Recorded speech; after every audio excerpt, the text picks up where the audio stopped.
Então, vamos lá, meus lindos, vamos continuar. Infelizmente a tia Bruna precisou pausar porque o telefone dela acabou a bateria, tá? Vamos lá, Rota da Seda. No passado, algumas dessas rotas se tornaram muito importantes, como as rotas comerciais do Império Romano, ligando diversas regiões próximas ao mar Mediterrâneo. É a Rota da Seda, que partia da China e percorria grandes distâncias na Ásia. Então, gente, a Rota da Seda, ela teve início na China, tá? E ela percorria por grandes distâncias na Ásia, tá? Essa foi a Rota da Seda, tá bom? As viagens terrestres podiam durar muitos dias, semanas ou até meses, como algumas distâncias eram muito grandes e perigos podem ser muitos. Era mais seguro que os comerciantes viajassem juntos. Eles formavam caravanas de comércio e percorriam as estradas até chegar ao destino para a venda de suas mercadorias ao longo da viagem. Os comerciantes paravam para preparar rápidas refeições e para dormir.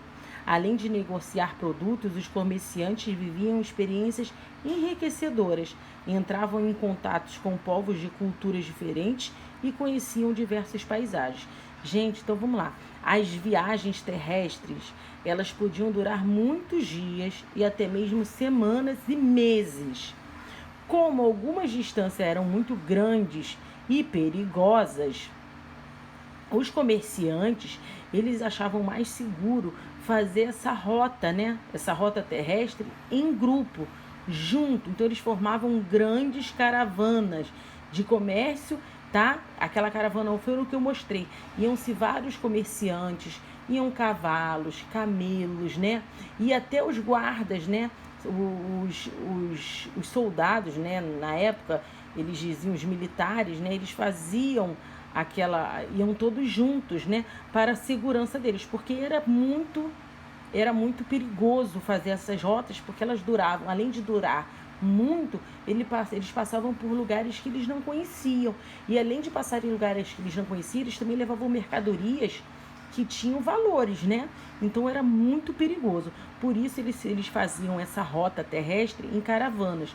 Muitos comerciantes se juntavam e saíam em grandes caravanas para fazer o comércio, para levar a mercadoria até uma outra cidade, que podiam se levar dias, meses e anos, tá? Além de negociar produtos, os comerciantes viviam experiências inesquecedoras, tá? Gente, eles faziam paradas somente para se alimentar e para dormir. E nessas travessias, nessas rotas terrestres, eles tinham experiências importantes.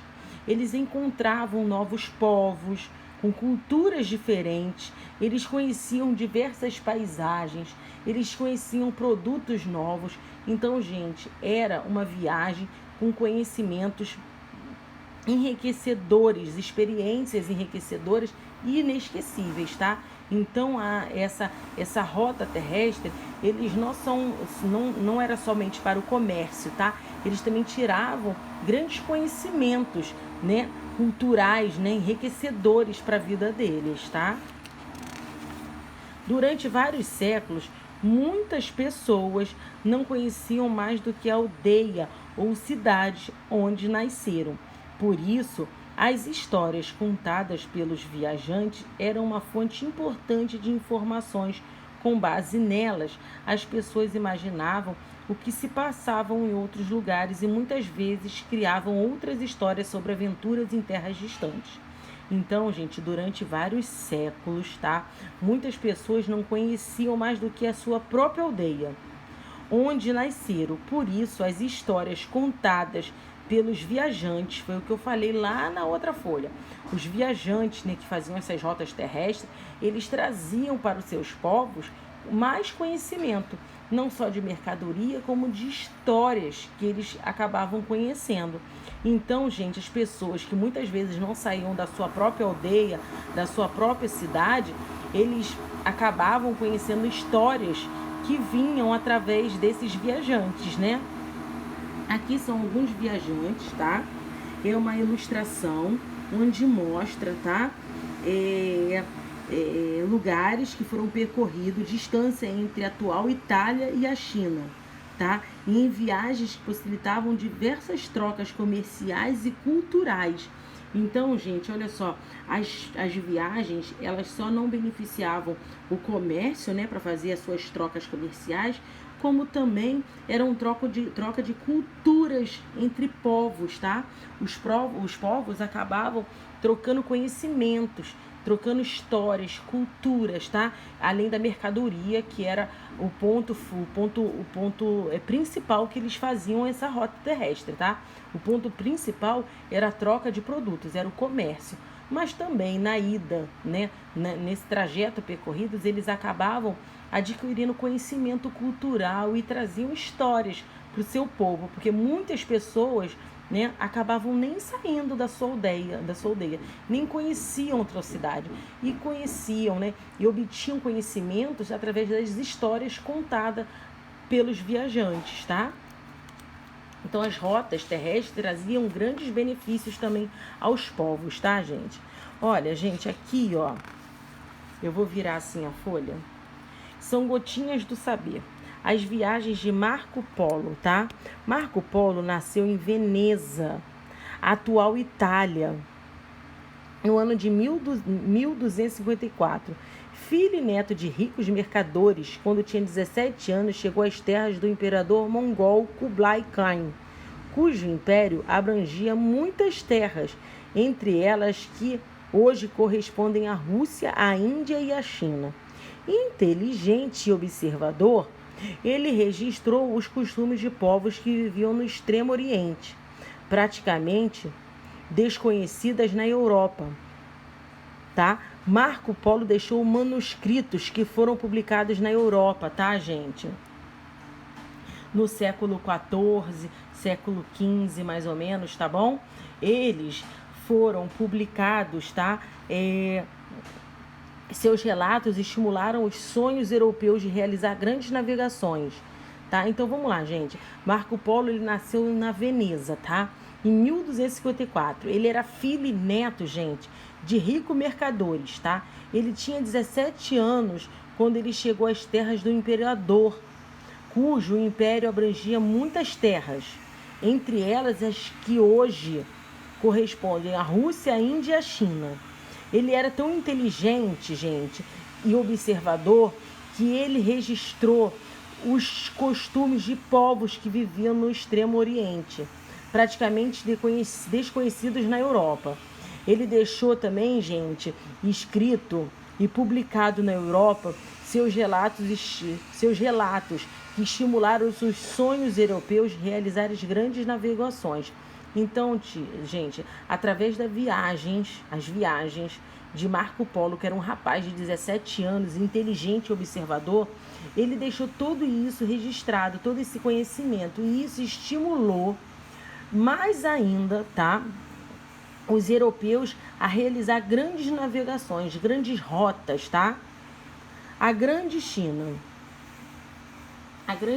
gente, eu vou ler esse pedacinho para vocês do meu livro, porque saiu um pouquinho embaçado. Vocês têm essa página no livro, tá bom, gente? Então não precisa acompanhar daqui, que infelizmente acharam que ficou ruim.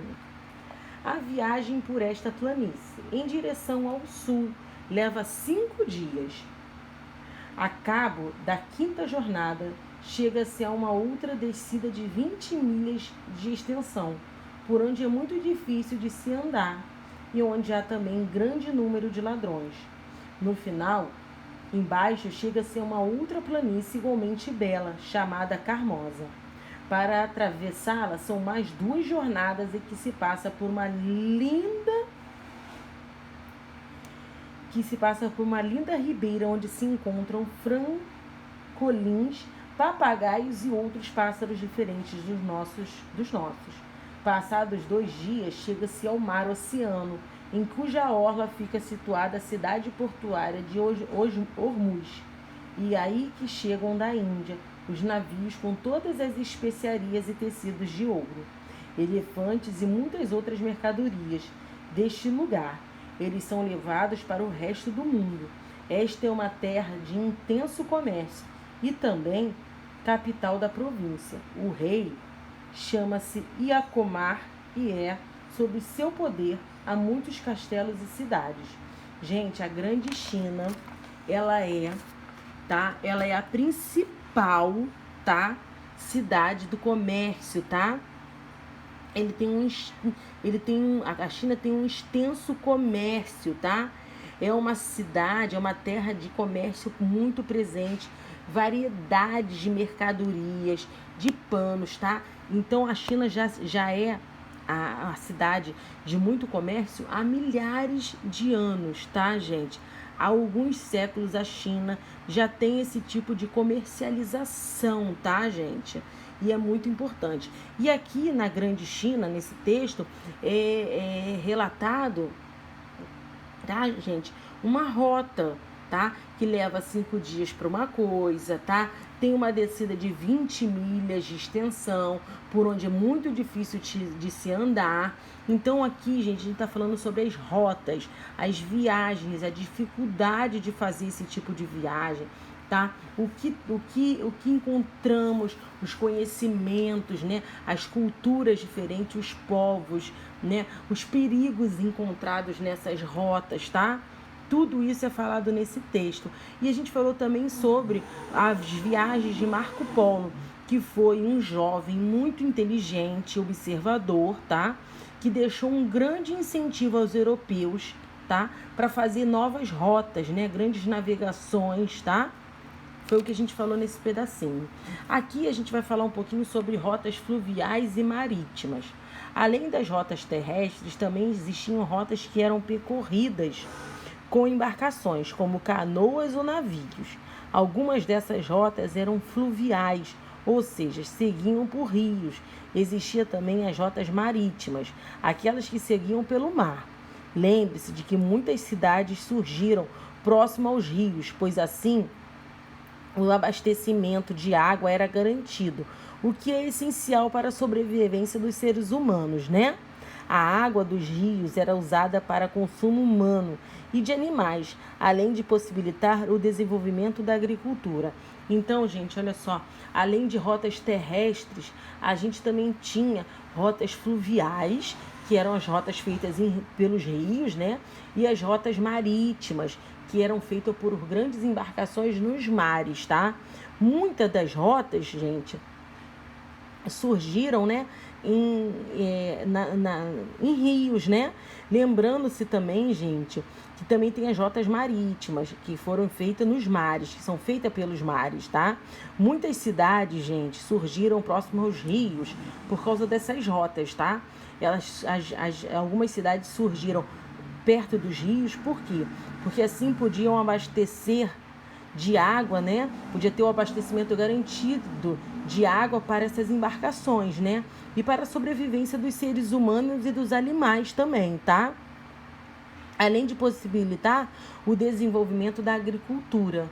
Então, essas cidades, elas foram construídas à beira de rios, tanto para o benefício do desenvolvimento da agricultura, por quê? Porque a água é importante para a sobrevivência do ser humano e do animal, tá? E também porque as grandes rotas, né, as rotas fluviais, elas desembarcam ali, né, nos rios, correto? Aqui é a civilização do Rio Nilo, tá? Extensão, vamos, gente, em verde, ó, é a extensão do Egito, tá? No início do novo império. Então, aqui é toda a extensão do Egito, em verde, tá? Em rosa, gente, em rosa clarinho, temos o território da Fenícia, tá? O território da Fenícia, conquistado durante o reinado de Tutmés III, tá? Aqui em lilás é o território parcialmente sob o controle egípcio, tá bom? Ó. Em amarelo mais escurinho, nós temos o território núbio, conquistado durante as reinadas de Tutmés e Tutmés III, tá? Em amarelo mais claro, região fértil, tá? Toda essa parte em amarelo claro é a região fértil. Gente, essa linha em rosa é o limite da área sob influência egípcia, perto do ano de 1085 antes de Cristo, tá? Essa linha aqui é o limite de área, tá bom? Então, gente, isso aqui, esse mapazinho aqui que eu tô mostrando, é a civilização do rio Nilo. São rios que passavam, tá? As canoas, embarcações que faziam as rotas de comércio, né? A comercialização. Então, gente, a civilização do rio Nilo está aqui, tá? E eu falei cada pedacinho. Vocês têm no livro de vocês esse mapa e vocês podem perceber toda a civilização, tá? Esse ladinho aqui é a África, aqui a Ásia, tá? E toda a civilização do rio Nilo, tá? Está aqui. Vamos lá. Eu sei que essa matéria é um pouquinho complicada, mas a gente devagar vai entendendo. No Egito Antigo, por exemplo, a civilização se desenvolveu próximo ao rio Nilo, que era bastante usado para navegações. No dia a dia, embarcações grandes e pequenas transportavam alimentos e objetos para diferentes lugares. Gente, isso aqui é uma embarcação egípcia, tá? E essas embarcações, elas passavam pelo rio Nilo. Foi o que a gente falou lá, tá? Eu mostrei a figura do rio Nilo, tá? No Egito Antigo, as civilizações se desenvolveu próximo ao rio Nilo, tá? As civilizações se desenvolveram perto dos rios, por quê? Porque a água era essencial para a vida do ser humano, tá? E também para o desenvolvimento da agricultura. Por isso se desenvolveu grandes civilizações perto do rio Nilo, tá bom? Vamos lá. Uma das vantagens que as rotas fluviais e marítimas ofereciam para os comerciantes é a de que as viagens podiam ser bem mais rápidas que aquelas feitas por rotas terrestres. Além disso, as embarcações podiam transportar uma quantidade maior de mercadorias e alcançar lugares mais distantes. Alguns povos se destacaram no passado como grandes comerciantes marítimos. Foi o caso dos fenícios, um povo que viveu na região do atual Líbano. Eles eram muito habilidosos no uso de madeiras para construções de embarcações e transportavam mercadorias pelo mar Mediterrâneo, vendendo produtos na Europa, na Ásia e na África. Então, o que aconteceu? Uma das vantagens que as rotas fluviais e marítimas ofereciam para os comerciantes é de que as viagens podiam ser bem mais rápidas, tá? Por quê? As embarcações eram maiores